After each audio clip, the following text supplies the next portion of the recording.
সেই মৌলানা শহীদ দেলার হোসেন সাইদি সাহেবের ছবির মধ্যে জুতা নিক্ষেপ করছে। সেই জালিমের বাচ্চাদেরকে বলতে চাই, তোরা যারা জুতা নিক্ষেপ করেছিস, তোরা তোদের বাপদেরকে গিয়ে জিজ্ঞেস কর, তারাও বলবে আমরা দেলার হোসেন সাইদি সাহেবের ওয়াজ শুনতে শুনতে আমরা বড় হয়েছে। মরহুম দেশনেত্রী বেগম খালেদা জিয়া নিজে বলেছিলেন, শহীদ দেলোয়ার হোসেন সাইদি সাহেব সহ যে সমস্ত জামাত বিএনপি নেতাকর্মীদেরকে যখন ফাঁসি দেওয়া হয়েছিল তারা কেউ রাজাকার ছিল না।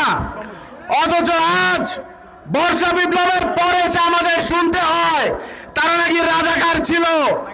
সেই খালেদা জিয়ার চেয়ে বড় বিএনপি, নব্য বিএনপিকে বাংলাদেশের মানুষের গোনার টাইম নাই।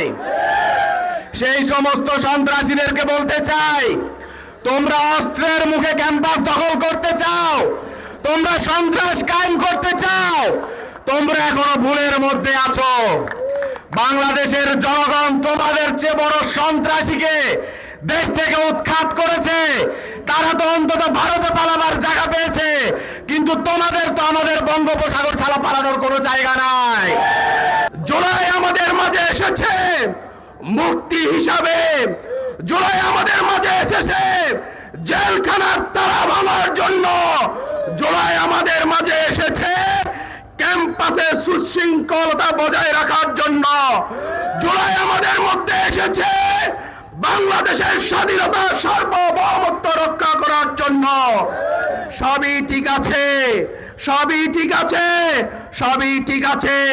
যারা সে অপকর্মের জন্য দায়ী ছিল তারা পালিয়েছে, কিন্তু কাসলত আরেক দফা আরেক মানুষ এসে তা ধরে নিয়েছে। আমরা তাদেরকে উচ্ছেদের অপেক্ষায় আছি। আপনাদেরকে তাদেরকে হুঁশিয়ার করে জানিয়ে দিতে চাই, ক্যাম্পাসে আপনারা যা করছেন তা ভালো করছেন না। বাংলাদেশের উপমহাদেশের সবচেয়ে আলেমে দ্বীন, পৃথিবীর ইতিহাসের সবচেয়ে বড় শহীদদেরকে